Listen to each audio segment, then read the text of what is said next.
Madam आपनकर परिचय देबे घर कोठी हम घर मनुड़िया बस्ता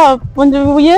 मोर को थाना आपनकर नाटा कोइ मो नाटा अछि दीपिका जेना। अच्छा कोन असुविधा है कि काहे गाजी थाना को आछंदी थाना को एति लागि आछि जे कक्का ससुर मते खराब व्यवहार देखौचंती अश्लील भाषा रे गाली करूचंती ओचंती तुमको रेप करिवे तुम देखिया पाई भलो जा कि मु रही पारुनी सेठी आईन गत हिसाब मते आज न्याय दवा सरकार एठी बहुत किछि मु दुनिया सही हेतलेनी 6 मास होई गलानी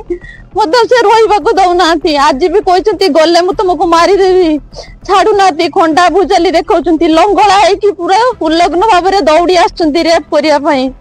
देखि चलचंती उल्लग्न है कि देखौचंती मते देख मोर एमिति छाडू नाती सब बेले अश्लील भाषा अश्लील कथा कोई गाली दउचंती थाना